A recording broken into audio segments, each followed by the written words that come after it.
Hi friends, welcome back to Faihaz recipe. അപ്പോൾ ഞാൻ ഇന്നിവിടെ വന്നിട്ടുള്ളത് വളരെ സിമ്പിളായിട്ട് നമുക്ക് തയ്യാറാക്കാൻ പറ്റിയ ഒരു റെസിപ്പി ആയിട്ടാണ്. അതിനുവേണ്ടി ഞാനിവിടെ ആദ്യം ഒരു അരക്കപ്പ് ചെറിയ ചൂടുള്ള പാൽ എടുത്തിട്ടുണ്ട്. ഇനി അതിലോട്ട് ഒരു 1/2 ടീസ്പൂണോളം ഈസ്റ്റ് ചേർത്ത് കൊടുക്കാം. അതിനോട് കൂടെ തന്നെ ഒരു ടേബിൾ സ്പൂണോളം പഞ്ചസാരയും കൂടി ചേർത്ത് കൊടുത്തിട്ട് നന്നായിട്ട് മിക്സ് ചെയ്ത് വെക്കാം. എന്നിട്ട് നമുക്ക് ഇതൊരു സൈഡിലോട്ടൊരു 10 മിനിറ്റ് ഒന്ന് മാറ്റി വെക്കണം. ഇതൊന്നും സെറ്റായി വരുന്ന പൊങ്ങി വരുന്ന ഒരു സമയം കൊണ്ട് നമുക്ക് നമ്മുടെ ഡ്രൈ മിക്സ്ചേഴ്സ് ആദ്യം ഒന്ന് മിക്സ് ചെയ്തെടുക്കണം. ഇനി ഞാൻ ഇതിലോട്ട് 1 കപ്പ് മൈദപ്പൊടി എടുക്കുന്നുണ്ട്. അതേ അളവിൽ തന്നെ 1 കപ്പ് ഗോതമ്പ് പൊടി എടുക്കുന്നുണ്ട്. ഇനി ഇതിലോട്ട് ആവശ്യത്തിനുള്ള ഉപ്പ് ചേർത്ത് കൊടുത്തിട്ട് ഒരു സ്പൂൺ വെച്ചിട്ട് നന്നായിട്ടൊന്ന് മിക്സ് ചെയ്ത് കൊടുക്കാം. നിങ്ങൾക്ക് ഈ 1 കപ്പ് മൈദക്ക് പകരം 2 കപ്പും ഗോതമ്പ് പൊടി വേണമെങ്കിൽ എടുക്കുക, അല്ലെങ്കിൽ 2 കപ്പ് മൈദപ്പൊടി വേണമെങ്കിലും യൂസ് ചെയ്യാം. ഞാനിവിടെ 1 കപ്പ് ഗോതമ്പ് പൊടിയും 1 കപ്പ് മൈദപ്പൊടിയാണ് എടുത്തിട്ടുള്ളത്. ഇനി ഈ മിക്സ്ചറിലോട്ട് നമ്മൾ നേരത്തെ മാറ്റി വെച്ചിട്ടുണ്ടായിരുന്ന ആ ഒരു പാലിൻ്റെ കൂട്ട് ഇതിലോട്ട് ഒഴിച്ചു കൊടുക്കുക. മൊത്തത്തിൽ ഒഴിച്ചു കൊടുത്തതിന് ശേഷം ആദ്യം ഒന്ന് സ്പൂണ് വെച്ചിട്ട് ഒന്ന് മിക്സ് ചെയ്തെടുത്തതിന് ശേഷം വെള്ളം ആവശ്യമാണെങ്കിൽ മാത്രം ചെറിയ ചൂടുള്ള വെള്ളം നമ്മൾ ആവശ്യത്തിനനുസരിച്ച് ഇതിലോട്ട് ഒഴിച്ചു കൊടുത്ത് നന്നായിട്ട് കുഴച്ചെടുക്കണം. ഏകദേശം ഒരു 10 മിനിറ്റോളം നല്ല സോഫ്റ്റായിട്ട് കുഴച്ചെടുക്കണം.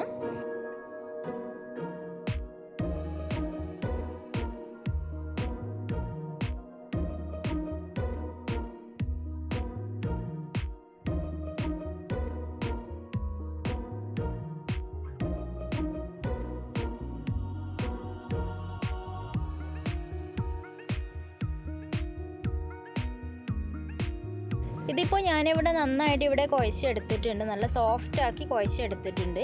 ഇനി നമുക്ക് ഇതിൻ്റെ മുകളിൽ അതുപോലെ ആ ഒരു പാത്രത്തിൽ നന്നായിട്ട് കുറച്ച് ഓയിൽ സ്പ്രെഡ് ചെയ്ത് കൊടുത്തതിന് ശേഷം ഒരു 2 മണിക്കൂറോളം ഇതിനെ ഒന്ന് റെസ്റ്റായി വേണ്ടി ഒന്ന് മാറ്റി വെക്കണം. ചൂടുള്ള സ്ഥലത്താണെന്നുണ്ടെങ്കിൽ 1.5 മണിക്കൂറൊക്കെ വെച്ചാൽ മതിയാകും. ഞാനിവിടെ ഏകദേശം 2 മണിക്കൂറോളം ഒന്ന് റെസ്റ്റായി വരാൻ വേണ്ടിയിട്ട് മാറ്റി വെക്കുന്നുണ്ട്.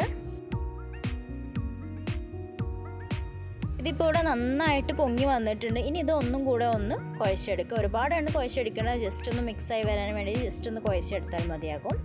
കുഴച്ചെടുത്തതിന് ശേഷം നമുക്കിത് ബോൾസാക്കി മാറ്റിയിട്ട് ഒരു ഇച്ചിരി കട്ടിയോട് കൂടിയിട്ടുള്ള ചപ്പാത്തിയാക്കി പരത്തിയെടുക്കണം. ഒരുപാട് നമ്മൾ സാധാരണ രീതിയിൽ ചപ്പാത്തിക്ക് പരത്തിയെടുക്കുന്നത് പോലെ ഒരുപാട് തിന്നായിട്ട് പരത്തിയെടുക്കരുത്. കുറച്ചൊരു കട്ടിക്ക് വേണം ഇതിനെ പരത്തിയെടുക്കാൻ വേണ്ടിയിട്ട്.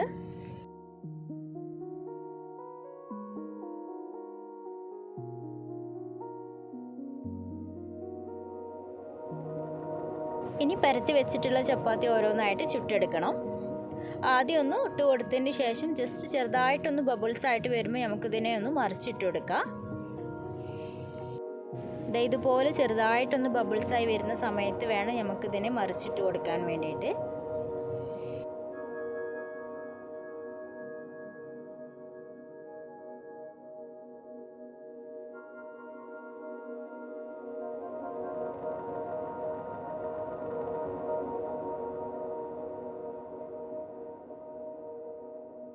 നല്ലതുപോലെ പഫായിട്ട് വരുന്ന ഒരു അടിപൊളി ഡിന്നറിനും അതുപോലെ ബ്രേക്ക്ഫാസ്റ്റിനൊക്കെ നമുക്ക് ചൂടോട് കൂടെ തന്നെ കഴിക്കാൻ വേണ്ടി പറ്റിയ നല്ലൊരു ചപ്പാത്തിയാണ്. ചപ്പാത്തി കഴിച്ച് മടുത്തവർക്ക് അതുപോലെ കുബൂസ് കഴിച്ച് മടുത്തവർക്കൊക്കെ ട്രൈ ചെയ്ത് നോക്കാം.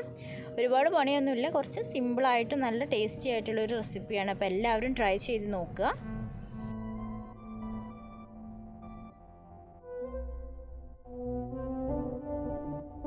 അപ്പോൾ ഞാനിവിടെ എല്ലാ ചപ്പാത്തിയും ചുട്ടെടുത്തിട്ടുണ്ട്. നല്ല സോഫ്റ്റാണ്, ഉള്ളെല്ലാം നല്ല സോഫ്റ്റായിട്ട് ഇരിക്കുന്ന ഒരു ചപ്പാത്തിയാണിത്.